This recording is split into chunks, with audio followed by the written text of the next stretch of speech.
పర్యావరణాన్ని పరిరక్షించాలి అనే ఉద్దేశంతో కర్నూలు నగరంలోని Malabar gold and diamond showroom మా యాజమాన్యం కస్టమర్లకు మొక్కలు పంపిణీ చేశారు. అనంతరం మలబార్ గోల్డ్ అండ్ డైమండ్ సంస్థ నిర్వాహకులు మాట్లాడుతూ ప్రతి సంవత్సరం జూన్ 5వ తారీఖున జాతీయ పర్యావరణ దినోత్సవం పురస్కరించుకుని Malabar gold and diamond showroom కు విచ్చేసిన కస్టమర్లకు ప్రతి ఒక్కరికి ఉచితంగా మొక్కలను అందజేయడం జరుగుతుందని తెలిపారు.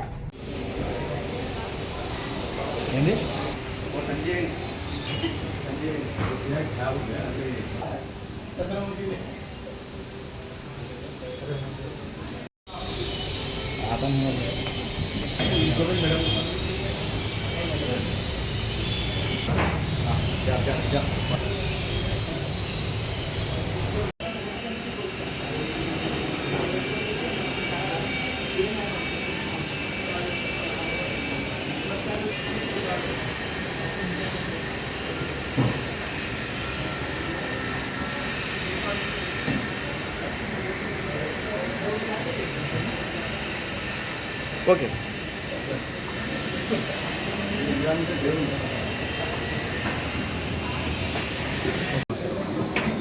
Malabar gold and diamonds Malabar gold and diamonds Kurnool బ్రాంచ్లో ఈరోజు వరల్డ్ ఎన్విరాన్మెంటల్ డే సందర్భంగా మన కస్టమర్స్కి అందరూ ఈరోజు మొక్కలు పంచడం జరిగింది. సో ప్రతి ఒక్కరు కూడా ఈ పర్యావరణాన్ని మనం అందరూ పరిరక్షించుకుందాం. సో ప్రతి ఒక్కరు కూడా ఒక్కొక్క చెట్టుని మనం అందరూ ముందు నాటుకుందాం. సో మనం ఈ పర్యావరణాన్ని పరిరక్షించడం వల్ల మన భావితరాల వాళ్ళకి మనకు ఆక్సిజన్ లెవెల్స్ కానీ వాటర్ లెవెల్స్ కానీ సో ప్రతి ఒక్కరు కూడా మనకి ఇబ్బంది ఉండదు. సో ప్రతి ఒక్కరు మనము ఈ పర్యావరణాన్ని పరిరక్షించుకొని దాని అభివృద్ధి మనం అందరూ తోడ్పడాలి.